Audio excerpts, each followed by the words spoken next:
So what happened, essentially from my perspective, I participated in the drop. I participated a little bit in season two. And then someone messaged me and said, "Hey, have you heard that the Dead Pixel white paper is going to release soon?" So there seemed to be a lot of, excitement about a white paper coming. And, I'm still pretty new to NFTs. Cardano is my first time ever using them. So it was very weird for me to hear a white paper for an NFT project. And, I asked somebody about it and they said, yeah, he's planning to add utility. And that white paper did drop, and that was kind of the big catalyst, at least in my eyes, for that floor to move up and for even more people to gain interest in your projects. So can you tell us, your intentions behind the white paper? Right. It was more of a me wanting to reach out to people and me wanting to not spend that much time on Discord answering the same question over and over again. So I thought, okay, let's have like a one-stop shop, you know, for all the information related to the past, present, and future of the project. And I sort of called it a white paper because people are used to to naming things like this, like that. It's basically a more of a, I don't know, compendium of information where I look into what describe the project to an extent. I talk about it a bit. I talk about the interactive aspect of the tokens, and then I move on to the roadmap of the project, which is split in essentially in three parts. And then I move on to the actually taking the roadmap and diving deep into each of the roadmaps parts, these three parts that I was telling you about earlier. And then I have like this little section where I have the ecosystem explained, because we also have pixels.org/explorer, which is basically let's call it a CNFT.tools that I built for my project. So it's very nice, by you the can way. go there and you can go there and check the rarity stats of your token, see filter out stuff, attributes, number of attributes types, and you can also see the aftermarket listings on CNFT. So it's basically also like a one-stop shop for aftermarket shenanigans, as I like to call them, and so on. And there's also the Pixel Wallet, which is also part of the ecosystem, where you can actually it's basically a web app where you can connect any wallet. You put in your wallet address. You don't have to have like pixels in that wallet address specifically. You just need to have them in the same account.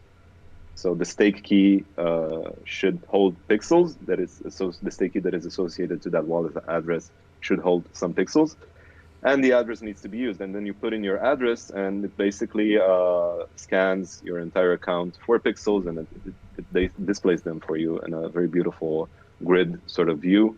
With interactivity enabled, because most explorers and most, I don't know, third-party apps don't actually display them all together like in their true interactive form. They just display the thumbnail, which is a static image. Yeah.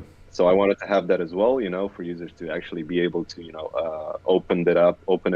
And by the way, it can also be saved as an app on your phone, this wallet, so you can have it on your home screen and access your Pixel Wallet whenever you want. It updates. Whenever you open it, it scans the blockchain, sees how many pixels you have in your wallet, and it updates accordingly.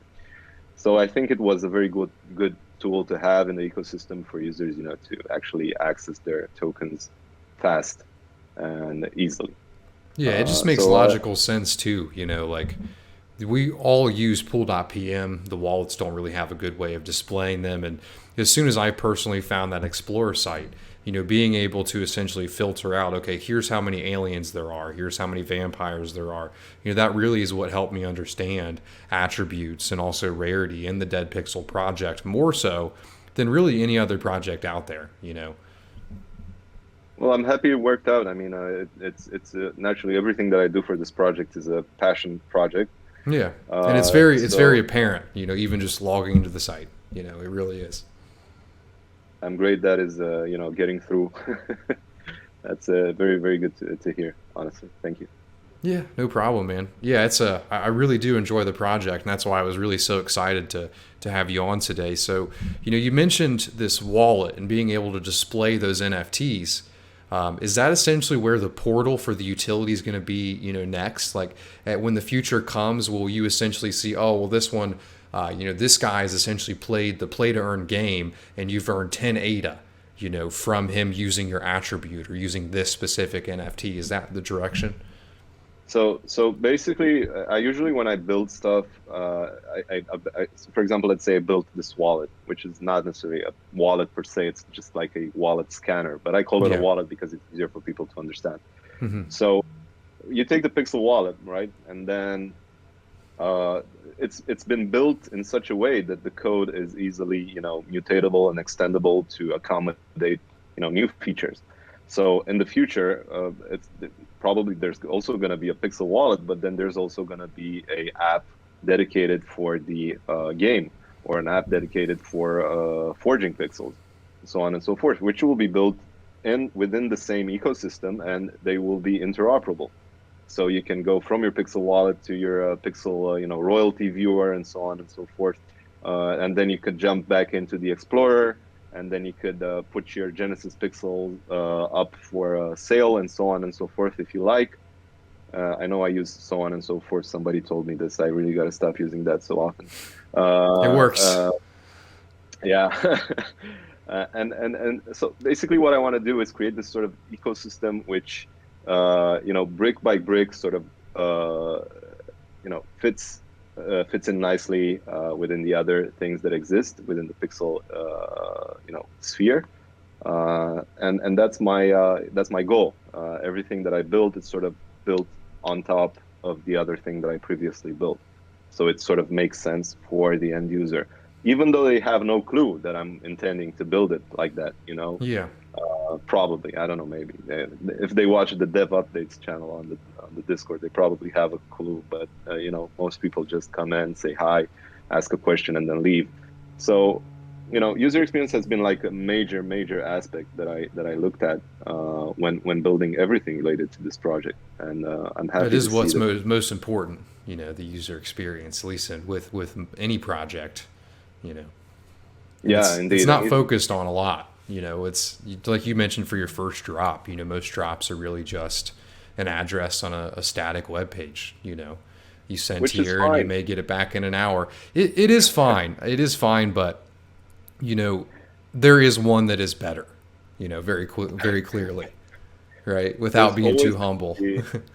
Yeah. Well, thanks, man. Thank you very much. There's always going to be, I think there's always going to be room for innovation. Yeah. The seasons themselves weren't perfect. If you were to look at it, there were people who were upset about the NAMI aspect and being NAMI exclusive, although I did try to make it easy for them and to onboard them to NAMI and to explain that, look, you don't need to, it's like it takes 1 minute to set up. It's not, rocket science. It loads much faster than, your Daedalus, so on. But some people did not click with this, and it's fine. And directly told me, I'm sorry, if I can't use any other wallet, then I'm out of the drop. So you got to accept this as well. There were shortcomings Of course. because the solution itself was presented in such a way and built in such a way that not all wallets supported this implementation. Yeah. If they would have supported it, I would have gladly implemented each and every wallet, honestly. But Nami was the only one Hmm. available at the time, and that's it. It's not that I was sponsored in any way, or I paid Alessandro, or he paid me, or anything like that. It's just Yeah, the I'm way that sure you would things have loved to work. add a couple more different, options. If Yori had a, Yeah, special button, you could just click and, oh, I'm going to choose Namie or Yori. But no, Namie was the first of its kind to do that. But, in that white paper, what got most people most excited was the play to earn game. Can you go into more details about, how this will work, how it interacts with the blockchain, and, what it means for old users or new users, the Pixel Forge, the play to earn game, etc.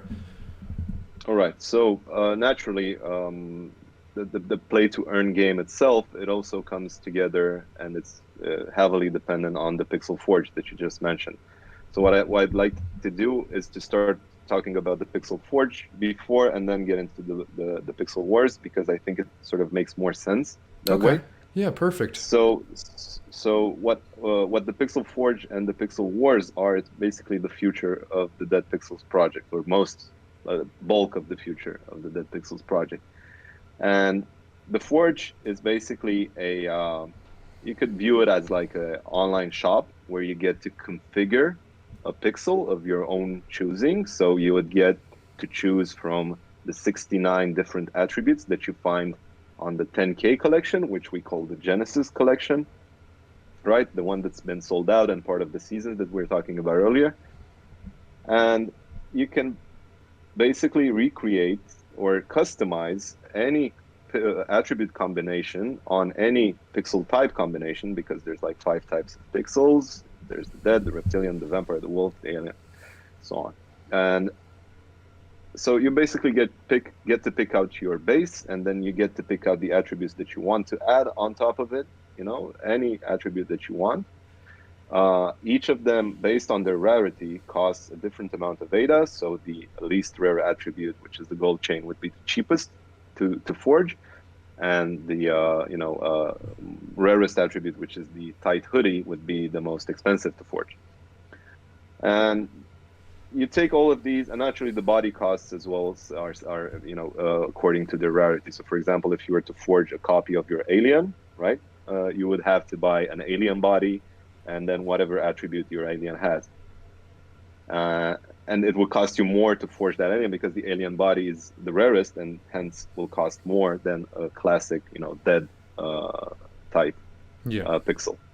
And I know I mentioned a copy, but I want to be clear here. The forge itself, although it will mint out forged pixels, the collection of forged pixels is uncapped. There can be as many as users want to forge. And it's going to be an open policy. It's going to be a different policy ID, so they will be completely, differentiated from the original collection in terms of, naming convention, metadata, policy ID. Naturally, the DEADPXL's policy ID actually locked back in May. I couldn't mint any more pixels under the same policy ID if I wanted. That's it. That's all there will ever be. And I wanted to do the distribution with the policy locked, by the way, because I wanted them to be like. So you just essentially minted all 10,000 of them. Did you give yourself like a week or something? No, it was actually very fast. You know what? Really? I can actually, back then I didn't know that much about minting, but right now I could probably do it in like, I don't know, 10 minutes. I'll just write a script that would mint them all, Yeah.